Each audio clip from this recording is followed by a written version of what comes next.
தமிழக அரசியல் சூழலில் முக்கிய மாற்றத்தை ஏற்படுத்திய 2026 சட்டமன்ற தேர்தலில் தமிழக வெற்றிக் கழகம் 108 தொகுதிகளில் வெற்றி பெற்று ஆட்சியை பிடித்துள்ள நிலையில் கட்சித் தலைவர் ஜோசப் விஜய் முதல்வராக பதவியேற்க உள்ளார்.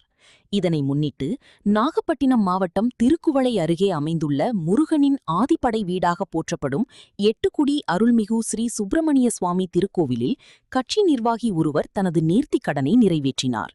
நாகை நகராட்சிக்கு உட்பட்ட சாமந்தான்பேட்டை பகுதியைச் சேர்ந்த 11வது வார்டு செயலாளர் கதிர்வேல் தனது குடும்பத்தினர் பிரபாவதி மற்றும் ராகுல் ஆகியோருடன் கோவிலுக்கு வந்து மொட்டையடித்து நேர்த்திக்கடன் செலுத்தினார்.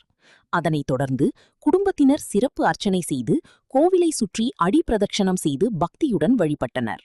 கதிர்வேல், ஜோசப் விஜய் முதல்வராக வந்தால் எட்டுக்குடி முருகன் கோவிலில் மொட்டையடித்து வழிபடுவேன் என முன்பே வேண்டுதல் வைத்திருந்ததாகவும், பெண்களின் பாதுகாப்பு மற்றும் ஊழல் லஞ்சமற்ற ஆட்சி அமைய வாக்களித்த அனைவருக்கும் எனது நன்றியை தெரிவித்துக் கொள்வதாகவும் அவர் அளித்த பேட்டியில் கூறியுள்ளார். தமிழக வெற்றிக் கழகத்தின் மாவட்ட செயலாளர் மா. சுகுமார் வழிகாட்டுதலின்படி கீழையூர் மேற்கு ஒன்றிய செயலாளர் எட்வின் சந்தோஷ் தலைமையில் நடைபெற்ற நிகழ்வில் ஒன்றிய பொருளாளர் மருத்தியம்மாள், ஊராட்சி செயலாளர்கள் எட்டுக்குடி தமிழ்ச்செல்வன், திருவாய்மூர் கஜேந்திரன் உள்ளிட்ட கட்சி நிர்வாகிகள் மற்றும் தொண்டர்கள் கலந்து கொண்டு நிகழ்வை சிறப்பித்தனர். முதல்வர் பதவியேற்பை முன்னிட்டு நேர்த்திக்கடன் மூலம் மகிழ்ச்சியை வெளிப்படுத்தும் இந்த சம்பவம் அப்பகுதியில் கவனம் ஈர்த்துள்ளது.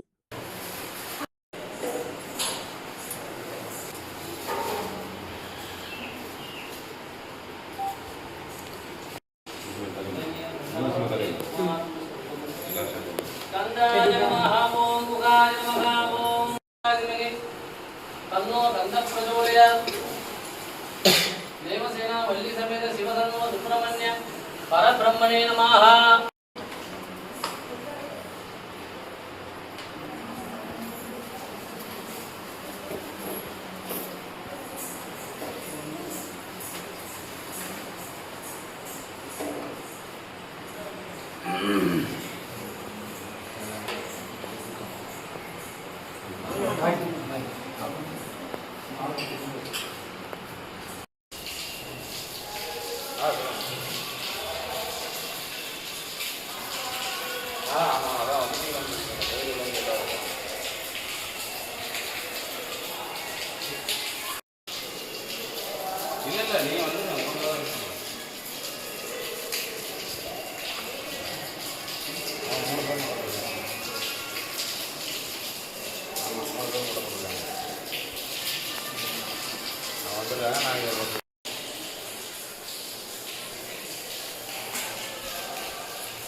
Good.